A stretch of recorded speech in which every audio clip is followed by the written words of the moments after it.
apprendre et se divertir sur Radio Côte d'Ivoire.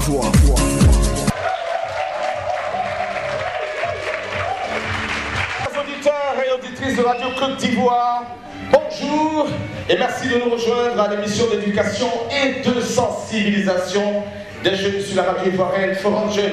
Depuis donc le studio Paul Amewé, émission publique en public avec un public de voici.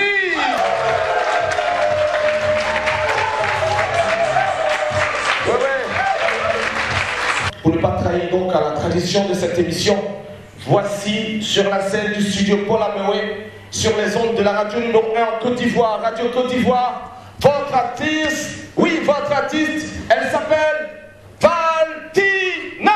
C'est parti.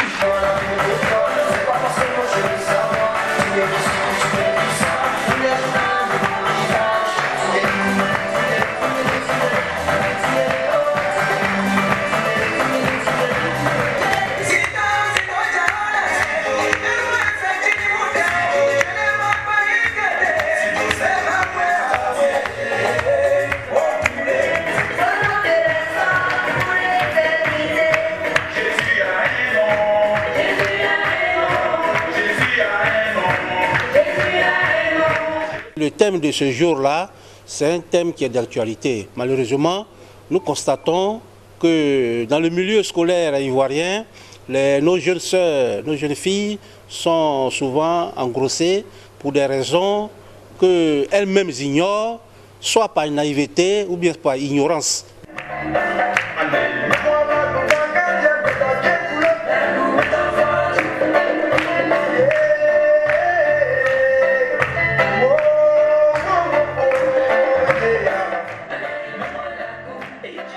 Toujours des sujets intéressants à traiter sur Forum Jeune et c'est sur Radio Côte d'Ivoire. La fréquence c'est 88 FM ici à Abidjan. Couverture de la nation vraiment effectuée et à 100%. Cette scène-là, vous pouvez la voir sur le territoire ivoirien. Dernière escale avant de rentrer dans les différents chapitres qui ont émaillé le mois d'avril 2015. C'est le Burkina Faso. Notre correspondant sur place nous attend là-bas. Il se nomme Youssef Ouedraogo. On y va tout droit. Youssef, bonjour. Bonjour Mohamed Kanté, bonjour à tous les téléspectateurs de la RTI2 et bienvenue au Burkina Faso. Merci beaucoup, merci déjà pour tout ce que vous avez fait lorsqu'on était sur place là-bas. Merci et bravo à toute l'équipe des Koundé et aussi de Jazz Awaga. Alors, l'actualité, on la connaît presque, mais avec vous, c'est un peu plus détaillé et pointu. Merci Mohamed Kanté, disons que l'actualité culturelle pour la semaine dernière, la ville de Ouagadougou, le Burkina Faso, si vous voulez, a vibré donc au rythme des événements majeurs. Les Koundé qui sont donc à leur 15e édition, et Gazawaga qui est à sa 23e édition. Commençons par le Koundé, pour dire que cette année, le Koundé a été remporté par Sanabob, un artiste qui était opposé à Diko Fils et Dez Alpino. Retenons également que la QV 2015 de Koundé a été une manifestation, en tout cas, qui a confirmé tous les biens qu'on pense avec beaucoup d'artistes qui sont venus donc des 4 coins du monde pour donner une certaine saveur donc à cet événement. On peut citer entre autres José de la Côte d'Ivoire, Yézi Aladé, Diblo Dibala et bien d'autres artistes, Oumou Sangaré si vous voulez, qui sont venus réussir on va dire cette cérémonie, la 15e édition bien sûr de Koundé. Et beaucoup de prix ont été donc distribués aux artistes qui ont marqué d'une pierre blanche la scène musicale au Burkina Faso. Et le deuxième événement, je le disais tantôt, c'est Jazz Awaga qui a sa 23e édition qui a ouvert ses portes l'année dernière avec un groupe venu du Bénin, Gangway Brass Band, qui a électrifié donc la salle et cet événement se poursuit jusqu'au samedi 2 mai. Rappelons effectivement que Zawaga pour cette édition est placé sous le thème musique et citoyenneté et beaucoup d'artistes et de groupes d'artistes aussi venus des 4 coins du monde foulent le sol de Ouagadougou en ce moment. Merci à Youssef. Excellente journée à tous ceux qui nous suivent depuis Ouagadougou. Merci beaucoup Youssef. Et concernant les Koundé, Patrick fera défiler quelques images du décor en attendant notre compte rendu spécial Koundé. Voilà, Fatou, quelques images du décor qui a été fait par ARL et en collaboration avec l'équipe de Koundé. Voici le podium. Ensuite, voilà, une autre vue du podium. le public certainement, voilà, du monde, il y en a eu, et aussi des célébrités, des stars, il y en a eu. Voilà, félicitations à Sanabob qui a été Koundé d'or. Voilà, on se rapproche de notre sujet, madame, monsieur, 3 grands sujets aujourd'hui au programme. Moins on est riche, plus on dépense, oui ou non? Et l'Africain vit-il au-dessus de ses moyens? Est-ce que vous partagez cette façon de voir les choses? Et enfin, l'entrepreneuriat en milieu scolaire. À tout à l'heure.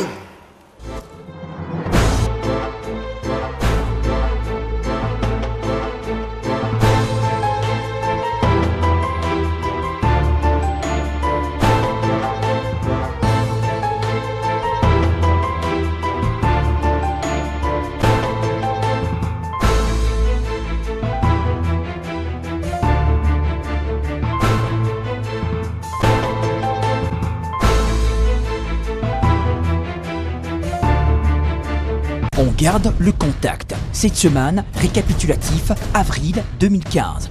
Réagissez au sujet de votre choix, lundi et mardi, à la découverte de l'entrepreneuriat en milieu scolaire. Afrique, moins on est riche, plus on dépense. Les Africains vivent au-dessus de leurs moyens. Vérité ou mensonge?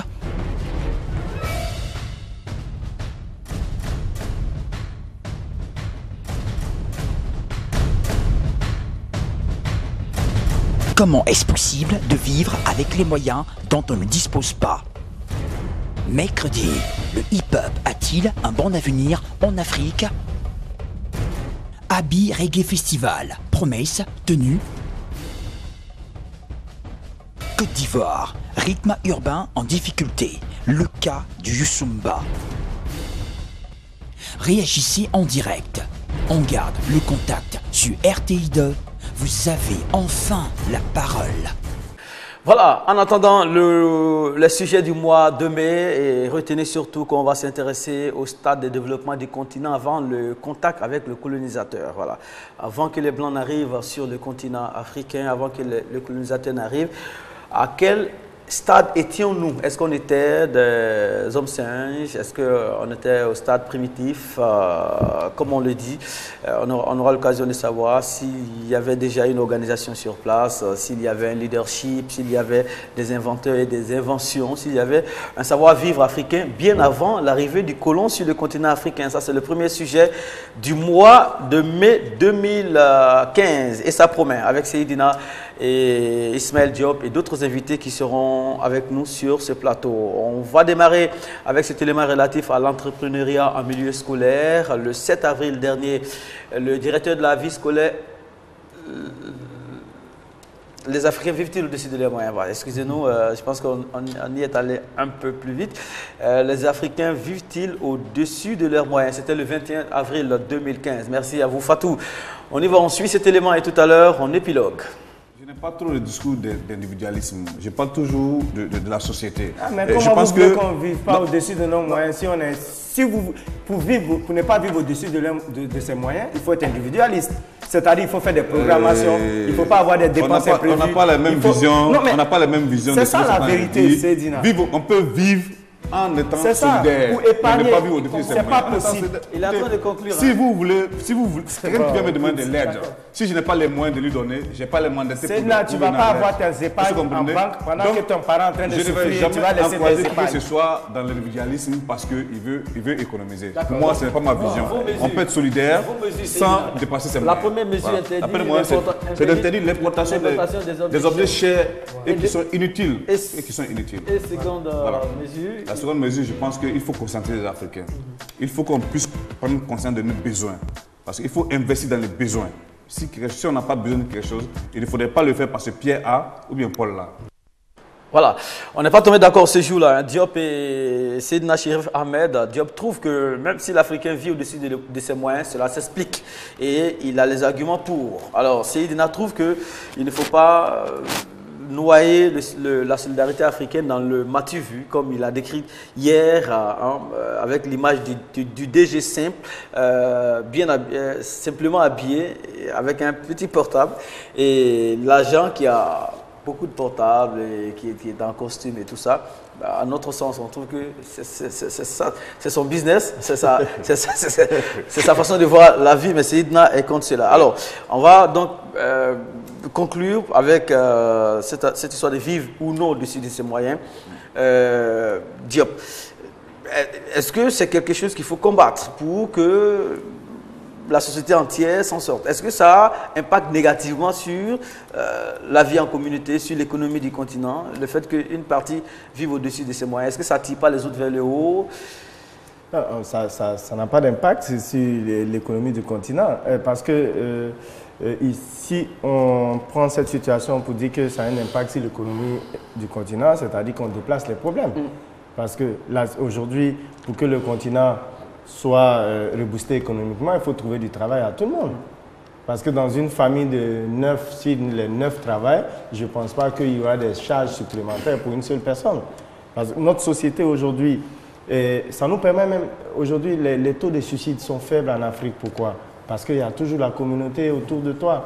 Quand tu as un souci, il y a la communauté. Mais en retour, il y a la prise en charge de la communauté. C'est normal, c'est comme ça qu'on fonctionne. Il ne peut pas avoir de solidarité sans aide financière, ce n'est pas possible. D'accord. Un appel entrant depuis la commune d'Adiamé, M. Sanogo est avec nous. Bonjour Sanogo. Sanogo, bonjour. Oui, bonjour monsieur. Merci d'être avec nous. Alors, vous avez le choix aujourd'hui. Lequel des sujets vous intéresse? Lequel des sujets vous intéresse, Sanogo?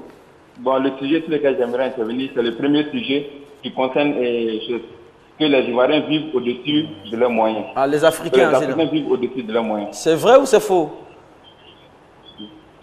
Oui. C'est vrai? Moi, je pense que c'est là, même, il ne faut pas la fumer, il ne faut pas la fumer. Il ne faut pas la fumer. Il faut dire que le fait de dire que les Africains vivent au-dessus de leurs moyens, cela s'explique. Aujourd'hui, nous sommes dans une société qui est ouverte à la consommation, qui est ouverte au monde extérieur. Et les Africains sont victimes de cela. Vous l'avez dit, avant l'arrivée des colons, les Africains ont une civilisation qui cultive la solidarité. La solidarité, et cette solidarité, on l'a toujours en nous. Et aujourd'hui, avec la modernisation, avec laquelle tout a changé, les Ivoiriens aujourd'hui qui travaillent dans un bureau, mais ils ont toujours cela en eux, cette façon de vivre en solidarité. Quand un enfant, en tant qu'aîné de la famille, il est le seul qui travaille dans un bureau où il reçoit 100 000 francs par mois, avec derrière lui une famille, de 10 enfants, mais qui ne travaillent pas, parce qu'il y a aussi le problème du chômage qui est là, qui est une réalité en Afrique ici, qui ne travaillent pas, ses frères et sœurs qui sont là, qui sont à sa charge. Ce dernier, face à la pression de sa famille, peut être amené à poser des actes qui sont contraires de lui-même, sa volonté morale. D'accord. Sanogo, on aimerait savoir. Donc je pense que, dit que les Africains vivent pas tous les Africains au-delà de leurs moyens, je pense que cela peut t'expliquer. D'accord, merci. Mais est-ce que ça dérange quelque chose, le fait de vivre au-dessus de ses moyens? Est-ce que ça dérange? Oui, effectivement que ça dérange, M. Mohamed. Et le fait de vivre au-delà de ses moyens peut nous amener à poser des actes qui sont contraires à la loi. Très bien. Comme je l'ai dit, un DG de tout. D'accord, merci Sanogo. Bien des choses à ceux qui nous suivent depuis la commune d'Adiamé, 22 42 54 pour ceux qui sont en Côte d'Ivoire, plus 225, et le numéro pour ceux qui nous appellent de l'étranger. Seydina, Sanogo trouve que ça s'explique, donc il rejoint le camp d'Ismaël Diop. Vous trouvez qu'il n'y a pas d'explication à donner, c'est une attitude à proscrire, à bannir? Je pense que c'est une question de mentalité, parce que vivre au-dessus de ses moyens, avec ne pas être solidaire, c'est deux choses qui sont différentes. Là, je ne suis pas d'accord. On peut être solidaire, on peut avoir de la solidarité et ne pas vivre au-dessus de ses moyens. Vivre au-dessus de ses moyens, ça veut dire quoi? Ce n'est pas qu'on a telle ou telle charge. Telle ou telle charge, ça ne veut pas dire que j'ai des charges, donc je vis au-dessus de mes moyens. Ce que je ne gagne pas par mois, que si je sois fonctionnaire ou que je sois, comment on appelle ça, que je sois un travailleur quelconque. Ce que je n'ai pas à la fin du mois, je ne peux pas dépenser cela. C'est-à-dire qu'il faut que les uns et les autres comprennent que pour pallier à cette situation, il faut qu'on évite d'injecter de l'argent dans ce qui est inutile. D'accord. Dans ce qui est inutile. Vous avez donné quelques mesures. Il ne faudrait pas qu'on cherche, non, s'il te plaît, Diop, il ne faudrait pas qu'on cherche à se faire voir. Il ne faudrait pas qu'on cherche à se faire voir. Sinon, quand on parle de la solidarité qui fait dans une famille, il y a une personne qui a réussi, les autres non. Puisque aucune de nos traditions n'encourage la paresse. C'est vrai qu'on n'a pas les mêmes chances. Aucune de nos traditions n'encourage la paresse. Nous sommes tous des fils de la famille. Je peux ne pas avoir les mêmes chances que mes frères et mes sœurs, mais on encourage tout le monde à aller travailler. On encourage tout le monde à aller travailler. Donc, on peut être solidaire sans vivre au-dessus de ses moyens. Vivre au-dessus de ses moyens, c'est vouloir être comme les autres qui ont plus de moyens que soi. C'est ça qui est vivre au-dessus de ses moyens. Ce que je dis, c'est que je n'ai jamais dit que les Africains vivent au-dessus de leurs moyens. On vit avec ce qu'on a. Non. Ok. Certains, moi j'ai toujours dit certains Africains, parce que c'est une question de mentalité. C'est pour ça que j'appelle ça le désordre culturel.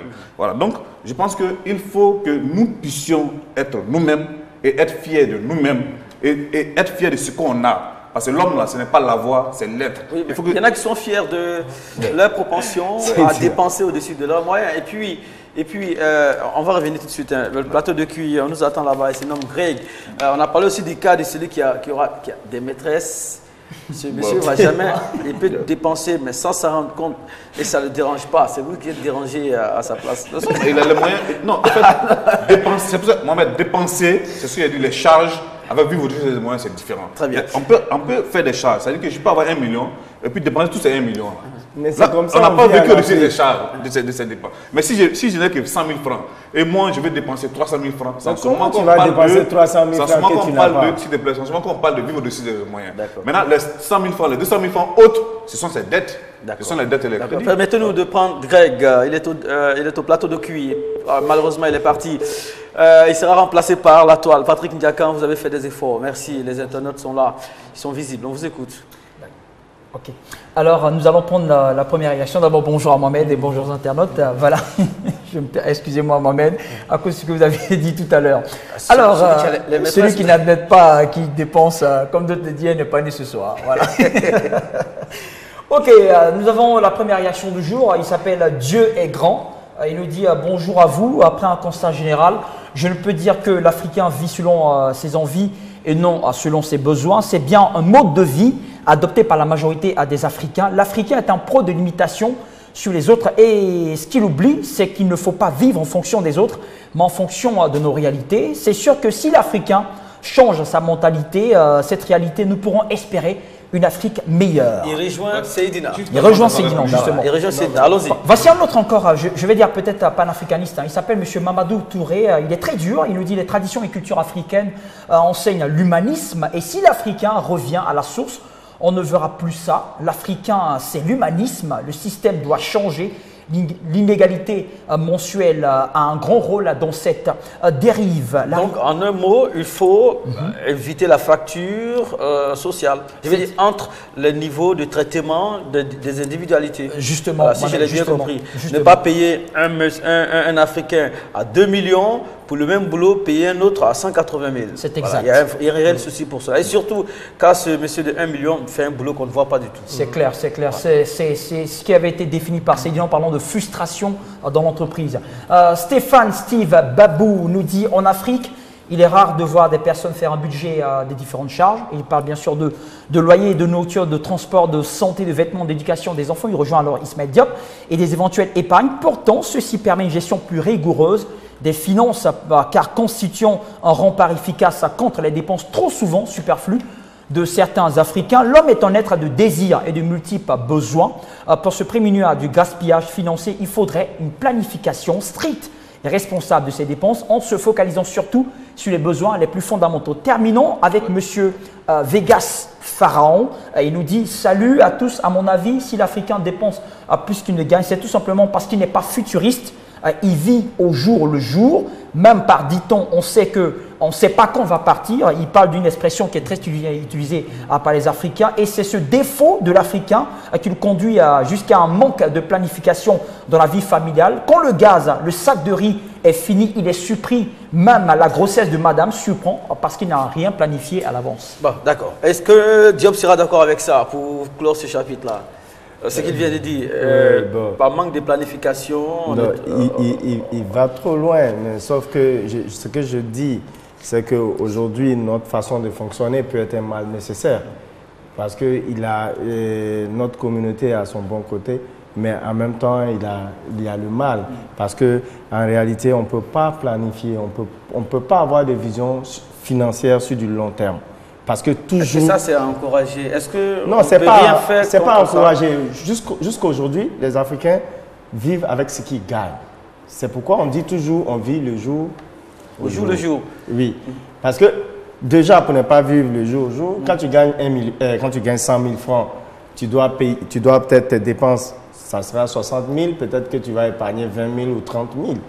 Et peut-être que tu prévois dans 2 ans t'acheter une voiture, parce qu'une voiture, ça peut être une nécessité par rapport à la distance de ton travail. Et tout d'un coup, tu as tes cousins ou bien quelqu'un qui fait peut-être une insuffisance rénale. Je donne un des mecs qui doit faire des dialyses. Ne peut pas assister quelqu'un mourir. Et vous n'allez pas dire, parce que dans 3 ans, je dois acheter une voiture, donc je ne touche pas à cet argent-là pour aider mon cousin. C'est ça l'Afrique. Et c'est ça, c'est un peu dur. Si on veut fonctionner comme les Européens, il n'y a pas de souci. On pourra faire une bonne programmation de ce qu'on gagne. Et puis après, notre communauté va se briser. On va devenir individualiste. C'est clair. Quelque chose qu'on ne maîtrise pas forcément. C'est clair. Parce que l'individualisme, derrière l'individualisme, il y a un taux de suicide qui augmente. Claire. Les gens se suicident en Europe parce qu'ils sont individualistes. Et c'est un peu parce que quand il y a un malheur, il n'y a personne autour de toi. Nous, aujourd'hui, avant, ça se traitait, la communauté, c'était par des échanges, soit du blé qu'on donnait en contribution pour des baptêmes, des autres. Mais aujourd'hui, tout est devenu l'argent. Aujourd'hui, tu as 3 cousins qui se marient, tu ne vas pas aller bouffer à son mariage. Justement, parlant de mariage, de funérailles et autres, c'est Idina. Là-bas aussi, il y a des excès. Oui, ça dit que dans un mariage, l'essentiel, là, si c'est un mariage religieux, c'est que l'homme religieux puisse tisser le lien de mariage à travers la Bible ou à travers le Coran. Si c'est pour des funérailles, c'est que la personne puisse être enterrée dignement. Voici les éléments essentiels dans ces 2 éléments. Du coup, tu n'es pas africain, tu es devenu religieux. Non, je viens. Or, il y a des Africains qui sont religieux. Donc, quand on défend la culture africaine, on va à fond. Parce qu'il y a la dot des Africains, il y a des choses à livrer. Je te laisse le temps de développer ce que tu veux développer. Je suis juste étonné, quoi. Maintenant, si tu veux qu'on s'entende, laisse-moi aussi m'exprimer. Parce que quel que soit X, il y a des Africains qui sont musulmans et d'autres qui sont chrétiens. C'est vous qui avez écrit la dictature. Voilà, donc je vais dire quoi? Voici les éléments essentiels lors de ces 2 cérémonies. Maintenant, tout ce qui sort à côté, il me faut une limousine décorée, il me faut qu'ils envoient 1000 orchestres pour venir faire. Tout ça, c'est des trucs qui sont inutiles. Donc, ce que je demande, il faut que les uns et les autres, surtout certains Africains, il faut qu'on arrête de dépenser inutilement. Inutilement. C'est possible. On peut arrêter de dépenser inutilement, Mohamed. Ce qu'il me faut, le besoin que j'ai, qui est nécessaire, c'est ce que j'achète. Mais pourquoi on contourne? C'est ce que j'achète. C'est Dina, à part les charges des familles. L'électricité coûte cher en Afrique. On a du soleil, on n'a jamais utilisé les panneaux solaires. L'eau, on prend ça dans les barrages. Non, mais c'est pour te dire qu'on ne sortons pas dans le cadre de... Mais c'est tout ça, à part notre société, on est dans un monde de consommation qui coûte très cher. Non, écoutez, je sais tout ça. Il faut avoir une télé chez soi, il faut avoir un téléphone, parce que le téléphone fait économiser, à part ce qu'on croit. Je n'ai pas dit de ne pas avoir de télé chez soi. Mais tout ça, pas d'installer cinéma chez soi à la maison. Parce qu'il y a des gens qui ont des écrans qui sont gigantesques. Est-ce qu'ils sont majoritaires, c'est dit non? Ces personnes qui exagèrent parfois. Tout le monde m'intéresse. Oui, c'est clair. On veut dire et de minoritaires. D'autant plus que la consommation africaine m'intéresse. D'autant plus que la consommation, comme il a dit tout à l'heure M. Diop, nous revient très cher, il faut le reconnaître. Tout revient très cher. Donc finalement, c'est pour ça qu'il faut quand on se contente du peu, on a finalement dépensé beaucoup. On avait dit que c'est leur argent aussi. Oui, c'est pour ça qu'il faut payer. C'est leur argent. Tu t'achètes une télé, par exemple, qui coûte 300 000. Ta télé va durer combien d'années chez toi? Peut-être 5 ans. 5 ans, quand tu divises par mois les 300 000 sur le salaire, ça va coûter peut-être 5 000 francs que tu enlèves sur ton salaire par mois. Attends, quelqu'un ne va pas travailler toute sa vie et puis ne pas pouvoir s'offrir certaines choses. Pas dans le cadre. On parle de vivre au-dessus de ses moyens. Est-ce qu'on se comprend? Je ne vais pas acheter une grosse télé de 800 000, 1 million pour mettre chez moi parce que mon voisin a ça. Non. Or, mes moyens ne peuvent pas atteindre. C'est de ça qu'il est question. C'est de ça qu'il est question. Et puis vous le dites, c'est moyen. C'est-à-dire que j'ai 100 000 francs. Quelqu'un qui paye 100 000 francs par mois, quand on rentre chez lui, les appareils ménagers qu'il peut avoir, on le sait. Mais il y a des gens qui sont payés à 100 000 francs, ils ont des appareils ménagers qui sont costauds. Parce que les systèmes, ce sont les margouillards maintenant qui prennent tout leur argent. Parce qu'ils se sont endettés et ils finissent. Margouillard, c'est entre guillemets, sur les usuriers, ouais, je pense. Ils prennent tout leur argent parce qu'ils se sont endettés pour acheter des matériels ménagers. Pour les conditions de leur bonheur, merci. Voilà. Ok, le débat pourra continuer. L'Africain vit, oui ou non, au-dessus de ses moyens. Est-ce que c'est handicapant pour la société? Est-ce que ça ne regarde que. Voilà, voici là où on pourra tracer la ligne. La suite, on va terminer certainement avec ça. L'importance de l'entrepreneuriat en milieu scolaire, ça a été traité le 7 avril dernier avec le directeur de la vie scolaire, M. Nicolas Efimbra. On y va ensuite. Ce sont dans les activités que les enfants vont faire. C'est là-dedans qu'on va détecter les talents à suivre dans un sens. Mais je ne peux pas suivre M. Sedina. Pourquoi ? Parce qu'on ne peut pas choisir des enfants comme du bétail, les mettre dans une formation. Non, pas du tout. Non, s'il vous plaît, laissez-moi terminer. Non, mais nous disons que à travers toutes les activités que les enfants vont faire, nous allons détecter les talents. Nous faisons aujourd'hui des compétitions des jeux scolaires. Et dans les compétitions des jeux scolaires, on voit des gens qui ont des talents de footballeurs, de handballeurs. Ces gens, on les détecte, on va les suivre. Voilà. Avec le ministère des Sports, dans un projet artistique, on va détecter des talents qu'on va suivre avec le ministère des Affaires culturelles. Oui, mais vous me dites que nous sommes dans un monde de technologie, c'est vrai. Mais ne pensez pas que ce monde de technologie occulte les autres dimensions de la vie, les dimensions culturelles. Voilà, M. Nicolas Efimbra, il est le directeur de la vie scolaire. Il était là pour parler de l'entrepreneuriat en milieu scolaire, une innovation dans le système scolaire ivoirien. Et un téléspectateur était au téléphone, malheureusement, le signal, le bip que j'entends veut dire qu'il est parti. C'est Dina Diop. Vous attendez Patrick Ndiakan. Sans transition, on ira sur la toile.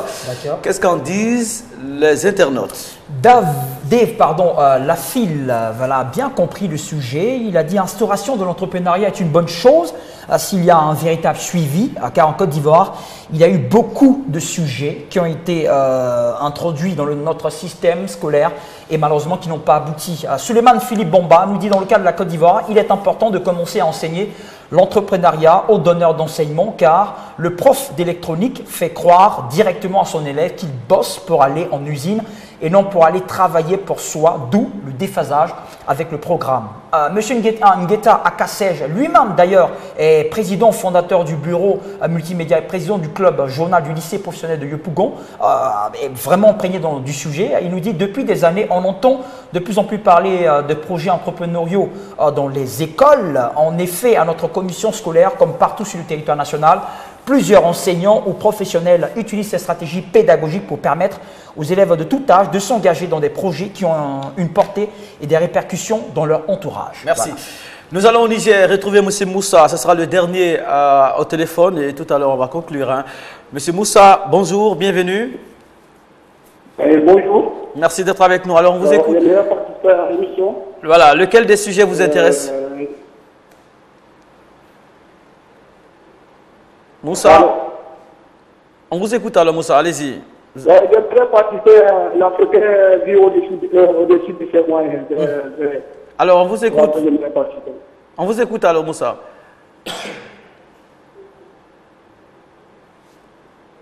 Alors malheureusement, d'accord. La distance fait un...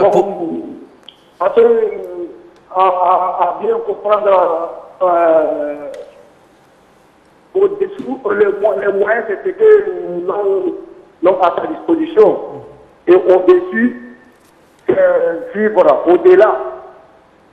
Bon, l'Africain, en quelque sorte, c'était un maître solidaire. L'Africain, il n'y a pas un social. Et l'Africain, il est toujours, pour le exemple, la famille. En Europe, tu vis avec ta femme, il n'y a pas un cousin, il n'y a pas un frère, mais l'Africain, il a toujours les cousins, les tantes, les oncles. Toujours. Il doit vivre au-dessus de ses moyens. Très bien. Pour exemple, que tu as un salaire de 100 000. À la fin du mois, on vient te dire qu'il y a une cousine qui sera opérée à l'hôpital. Donc, l'Africain, il peut dépasser les 100 000 pour aider à sa cousine. Et après, qu'est-ce qu'il va faire? Parce que ses moyens sont partis à aider son frère. Donc, il va vivre au-dessus de ses moyens pour pouvoir survivre. Là, c'est un cas. Merci. Dans ce cas, l'Africain, ses frères, l'État ne fait pas la scolarité des uns et des autres. L'État n'aide pas. Donc, on est obligé de vivre au-dessus de nos moyens pour nous entraîner. D'accord. Merci Boussa, on vous a saisi. L'Africain, on vous a saisi. Il n'a pas un boulot. Prenez l'exemple d'un semeur. Comment il peut faire? Obligé tout l'Africain, il doit vivre au-dessus de ses moyens. D'accord. Merci Moussa. C'est ça qui fait le problème de l'Afrique noire. Merci beaucoup. On vous a saisi. Ça s'explique. Il rejoint Diop. Merci beaucoup. Et merci à tous ceux qui nous suivent depuis le Niger. On salue tous nos amis là-bas et aussi toute la population qui est fan de Garde de Contact. Madame, Messieurs, on est au thème de cette émission. L'entrepreneuriat en milieu scolaire, importance en quelques secondes. Le directeur a essayé de définir cela. Il était en face à face avec Seydina. C'est bon d'introduire l'entrepreneuriat déjà au bas âge à l'école. C'est très bon, sauf que ça ne doit pas rester un slogan. Et il doit y avoir du suivi, comme un internaute l'a dit. Parce qu'on a même remarqué que sur le prix Excellence qui se donne chaque année, il y a des lauréats qui devaient avoir accès à des bourses, qui devaient être à l'extérieur de ce pays-là, en train d'aller dans les grandes universités qui sont encore là. En un mot, voilà, chaque pouvoir innove. Il faut voilà, et dès que le pouvoir n'est pas là, l'innovation est mise de côté. Il faut faire attention à ça. Il faut veiller sur la longévité de ce projet-là. En quelques secondes, Seydina, vous étiez face au directeur ici. Oui, moi j'adhère beaucoup à ce projet-là. Ce que je disais hier, il ne faudrait pas que ça aille sur le plan théorique. Il faut que ça soit en action. Il faut qu'on puisse faire en action. Maintenant, je veux vraiment demander aux acteurs vraiment de la vie scolaire, de l'éducation nationale, de la vie scolaire, au gouvernement, aux ministres, aux enseignants, aux élèves, que l'Afrique va se développer si on a une école forte, si on a une bonne formation. Donc j'invite à tout le monde de reprendre le service pour que l'école puisse avancer. Merci beaucoup. Émission réalisée par Fatou Koulibaly. Remerciements à tous ceux qui ont fixé les images. Afoué, Crépin, Vaoricha. À l'autre côté, groupe, on a fait le son avec Akabilé. On a du bon monde là-bas, vraiment. On vous salue, on vous respecte. Vous n'avez pas de pause. À la pause, vous travaillez pour que les autres aient une très bonne pause. Nos programmes se poursuivent. À demain, 13h15.